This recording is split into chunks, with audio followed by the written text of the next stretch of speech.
గోదాం నుంచి రేషన్ బియ్యం మాయం చేయడంలో వైసీపీ నేత మాజీ మంత్రి పేర్ని నాని కీలక పాత్ర పోషించారని, అంతిమ లబ్ధిదారు ఆయనేనని అడ్వకేట్ జనరల్ దమ్మాలపట్టి శ్రీనివాస్ హైకోర్టుకు తెలిపారు.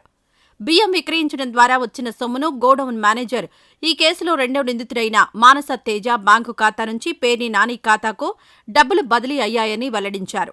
ఇందుకు సంబంధించిన ఆధారాల్ని కోర్టు ముందుంచారు. గోడౌన్ నుంచి రేషన్ బియ్యం తరలింపులో పిటిషనర్ పాత్రపై ప్రాథమిక ఆధారాలున్నాయని, గోడౌన్ ఆయన సతీమణి పేరు మీద ఉన్నప్పటికీ అక్కడి కార్యకలాపాలన్నీ ఆయనే పర్యవేక్షించేవారని ఏజీ తెలిపారు. ఇందుకు సంబంధించి మేనేజర్ మానస్ తేజ వాంగ్మూలం ఇచ్చారని వెల్లడించారు.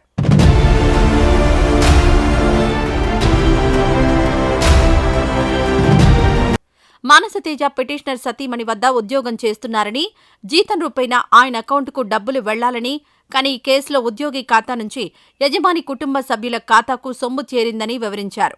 లావాదేవీలపై వాస్తవాల వెలికితీతకు పేర్ని నానిని కస్టడీలో విచారించాల్సిన అవసరం ఉందన్నారు. ముందస్తు బెయిల్ కోసం ఆయన దాఖలు చేసిన పిటిషన్ను కొట్టివేయాలని కోరారు. ఇరుపక్షాల వాదనలు ముగియడంతో తీర్పును రిజర్వ్ చేస్తున్నట్లు న్యాయమూర్తి జస్టిస్ కె. శ్రీనివాసరెడ్డి ప్రకటించారు. అరెస్టు విషయంలో తొందరపాటు చర్యలు వద్దంటూ గతంలో ఇచ్చిన ఉత్తర్వులను పొడిగించారు. ఈ వీడియో నచ్చితే లైక్ చేయండి. అలాగే మా ఛానల్ని ఫస్ట్ టైం కనుక చూస్తున్నట్టయితే ఇప్పుడే సబ్స్క్రైబ్ చేసుకుని పక్కనే ఉన్న గంట సింబల్ని యాక్టివేట్ చేసుకోండి. అప్పుడే మేము పెట్టే ప్రతి వీడియో మీకు నోటిఫికేషన్గా వస్తుంది. అలాగే ఈ వీడియో పూర్తిగా చూసినందుకు ధన్యవాదాలు.